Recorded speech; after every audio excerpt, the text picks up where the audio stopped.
So this is just an example of self-centeredness. This had to do with my own experience when I was young. I was, just a kid in a normal, like, middle-class family in Long Island. And I was the youngest of four, and my father used to play with me and stuff. And then about 6 years old, my father got ill, very ill. And so he couldn't play with me, and he couldn't, participate in the family like he once did. So my mother spoke with me about it, and I think the family doctor, Dr. Gianquinto, came and talked to all of us about it. So I heard a lot about how it's just your dad's sick and he has to take care of himself. He can't be exerting himself anymore.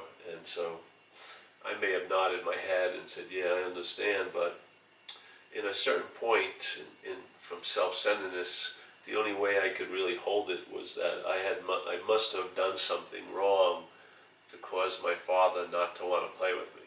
That's how it was, yeah. I would say that's sort of the bane of self-centeredness. In a way, you feel like you're responsible for everything, yeah. And then, therefore, some of us have a drive not to be responsible for anything. But we have such a strong feeling that we're responsible for everything. So when I'd be playing baseball and someone got up from the stands when I was up, I sort of took it personally. I thought I was responsible for them leaving. Maybe they had to go to the bathroom, who knows? But in my head, I was the cause of that, yeah. Now, these are extreme examples, but the condition of self-centeredness is that self is the center of things. And to pull all these things, all these unconnected, well, obviously connected, but unconnected things into being all about you is like yeoman's work for the mind, yeah? So instead, there could be an experience of traveling lighter in a way where life is happening. And then that traveling lighter can be interpreted into a very heavy traveling called life is happening to me, yeah? So here, where there is differences and degrees and a dualistic presentation, so there is lighter and heavier, and in a sense we all feel as if we're traveling. There seems to be time, and each day seems to roll by, and then the months and the years, and we're driven to take action to fulfill many needs and maybe wants and other things, and to help other people fulfill their needs. And so there's this feeling I like to call, which is just traveling, and yet here in manifestation, the mind can either appear to be traveling very heavy, or it can appear to be traveling very light, and there's degrees in between, yeah. And I think it's a wise idea to find out what is the source of my traveling heavier. If it's the burden of thinking I'm responsible for everything, that I'm the center of everything, that I'm all I am, I'm not much, but I'm all that I think about, that type of view. If that seems to be the dominant theme, then it's easy to make the connection to how I'm traveling, yeah? So the traveling is a cause or a condition based on something else, which for me is obsession with that idea of being a self.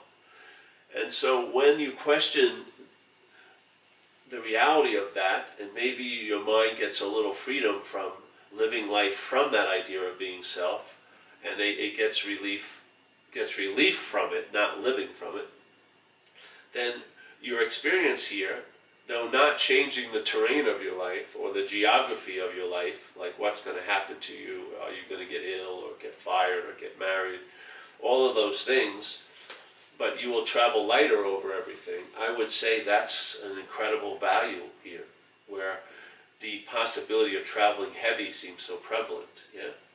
So in one sense, some people like to speak about awareness as the absolute, as the great leveler, that nothing means anything here, that everything is exactly the same. But in the shades of experiences, that doesn't hold water much, yeah? In other words, you are really feeling the different degrees of temperature as a body. You're really feeling the different degrees of animosity in a room. You're really feeling these things. This is like the tempo of the manifestation. And it's really, it's it seems it's so prevalent in most people's lives to entertain the possibility that there's an absolute that neutralizes everything. It doesn't usually translate into that day's life. Yeah, it actually can become a burden to it. It can be another thing to compare how you think it is, to find fault in how it is and how you are. Because if you find fault in how it is, you're finding fault in you, because you're the center of how it is in self-centeredness. Yeah. So to me, the idea of letting go, or at least questioning the idea of being a self, is totally applicable to how you travel here. It's like where the rubber meets the road, because it's not a color that you're running into. It's a color that's being painted over every other color you're running into. That sense of self is sort of, let's say, like a yellow tint that every other color that you witness or experience here gets sort of doused with. Yeah? And maybe you don't like the way things are, but the way things are may not actually be that way. They may be tainted by this blast of yellow all the time. What would happen if that yellow would lose its prominence? Maybe not be so dominant in every picture. Maybe things would look a lot more joyous and free than they are just the day before. So to me, the idea of entertaining I'm not that isn't for some futuristic nirvana or enlightenment. It's a totally pragmatic possibility. It's that it's going to equate, not that you're going to feel great a year from now on your 5th retreat, or if you do 12 retreats, it's finally going to kick in, but you're going to, the load that you seem to be in or carrying right now will lighten immediately. Yeah. That to me is valuable. And in awareness, or whatever you want to call all there isness, there is no value and there's no degrees of value. It's all there is. It's only in manifestation where things seem to be different that there are degrees in value. So awareness in its own awareness probably has absolutely no value, but here where there seems to be quite a lack of being conscious of awareness, it can be very, very, very valuable, entertaining that possibility that I'm not this. Therefore what? Well, you'll find out. But I've known in my life, what I was entertaining wasn't working, I'd be still looking for something. Yeah? Because everything else I was doing, I was still looking for something. If I was doing one form of meditation, sooner or later I was looking for another form of meditation. It never ceased. If I was looking at one teacher, it would usually lead me to look for another teacher. If that teacher died, I'd go see another teacher. Yeah? So it always had momentum to keep on going. But when I heard this message, it was like the last answer. Yeah? At least till today. That to me is a solution worthy of the term solution. Yeah? Because once you realize, from the solution's point of view, there is no problem. Therefore, if there's no problem, there's no need for a solution. That's the solution. That's the gloriousness of it. It's so immediate, it just perplexes the mind that's drenched in time, It's so immediate. Before I sit down, there it is, When I move towards, it is there. When I move away, it is there. When I don't move at all, it is there, I'm like an apparition appearing on a solid state of awareness, and that apparition is trying to catch the awareness it's appearing on, It's crazy to me.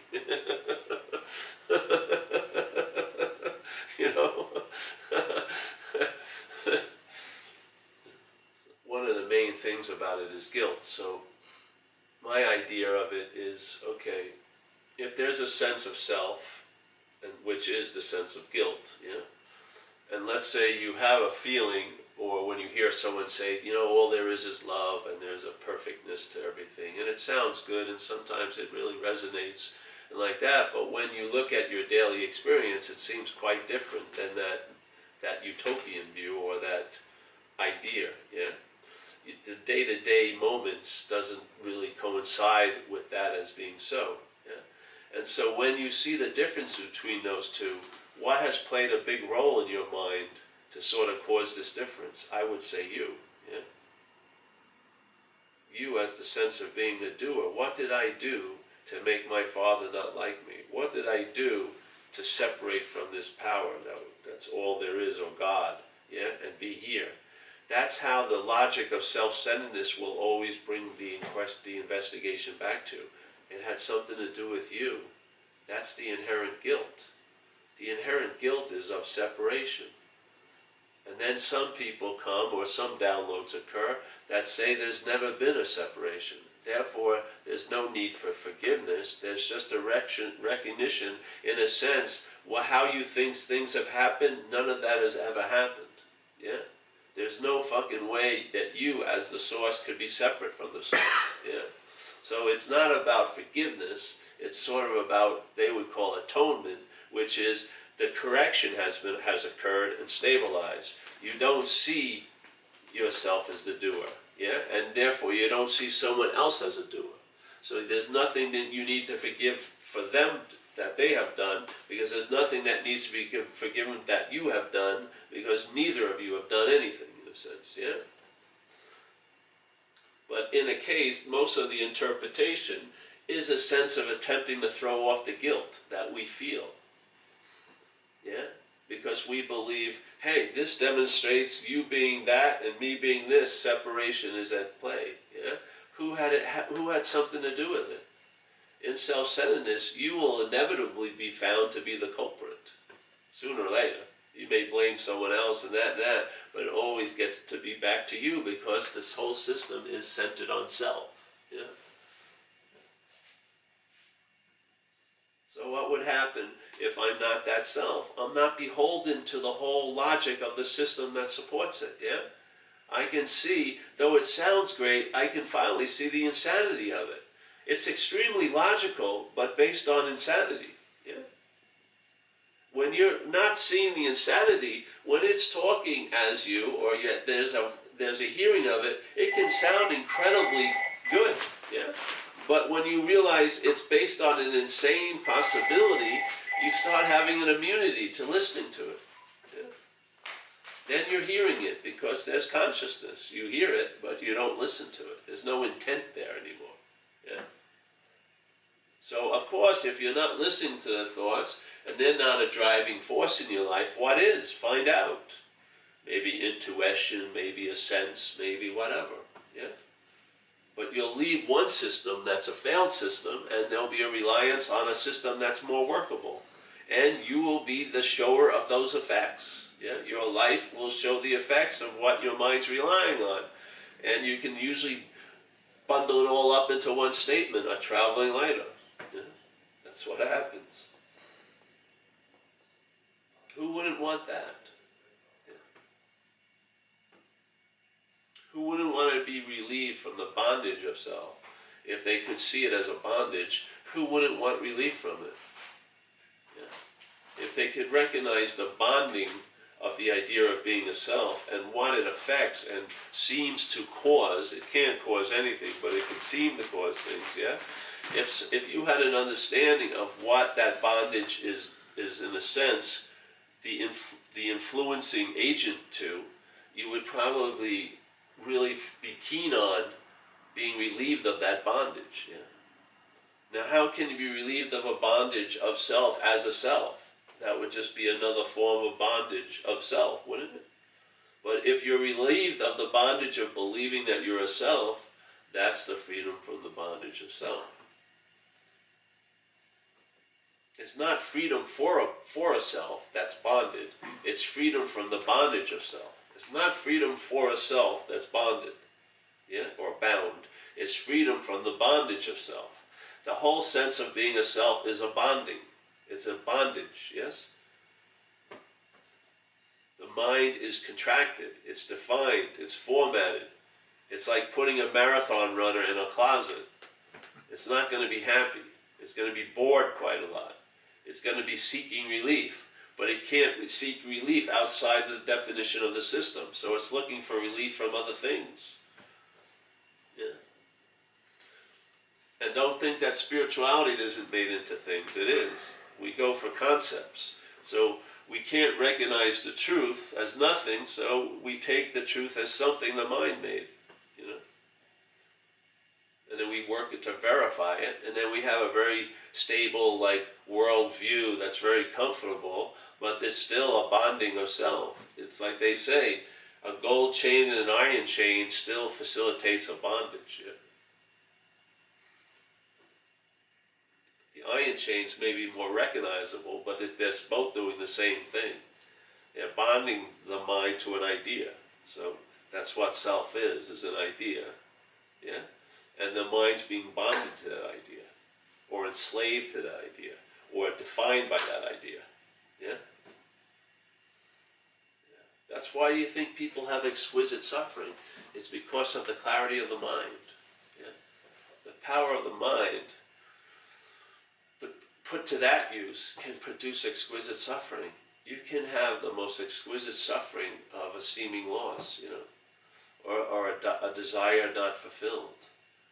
I've seen it. I've seen people who were with women, had girlfriends, and they basically weren't, they were in a state of benign neglect about her. They weren't really appreciating her company. But the day she finally left, suddenly she became the source of all happiness to them. Yeah. While she was available, they weren't really partaking. But as soon as she lost, lo and behold, the conditional mind realized just at that day, when there was no way to get back to it, that was the source of all happiness. And it produced exquisite suffering in my friend's mind, leading him to trying to commit suicide. Yeah. Yet the same mind was available when she was there for a couple of years and wasn't singing that song. But as soon as she leaves, and there was no way to repair that leaving, then suddenly she's the source of all happiness. You don't see like a weird confluence in that, like a sort of a strange. Why would it be that way when it could have been that way before, when I was drinking from that well? Now that I can't drink from the well, it's the well of all wells. Yeah? Check it out, man. But the clarity, let's say you're depressed, but you have an incredible clarity of the depression. You know every bit of it. Because there's a clear mind that's being enslaved to the idea of you being depressed. So of course it's illuminating depression and giving it more and more and more bite than it could ever possibly have. Yeah? Because it's the mind entertaining it. The power of the mind entertaining someone to be depressed is an extremely powerful, like, an evocation when they do a prayer or a curse or whatever. It's a powerful incantation. Yeah. I am depressed, I am depressed, I am depressed, I am depressed. It's very, very powerful. Yeah? That same light, when it's diffused and not put onto this little central idea of being an action figure, that same light that when it does this can burn you incredibly, this light illuminates you. Yeah? It doesn't burn you, it illuminates you. It illuminates the way. Same light. We got this magnification of self-centeredness. We're thinking it's all about us, it's great, I'm so special, but it's burning the hell out of us. Yeah? We can't take it. The mind is getting neurotic, it's getting burnt in its own magnification. When it goes into nothingness, it diffuses. It separates, and not separate, it spreads. It captures many aspects instead of just looking at one object all day. Yeah? Funneling everything into, what does this mean to this? What does all of this I'm giving meaning to mean to this? What an avalanche that we're stuck under. Yeah? This is like a freedom from that, a presence, not your presence, a mental presence, which is very pointed, but a presence that's sort of like, you can't say it stops at the skin, you know what I mean? You can't say it's 6'1". You can't say it's 150 pounds, It's a presence that you feel wherever you are.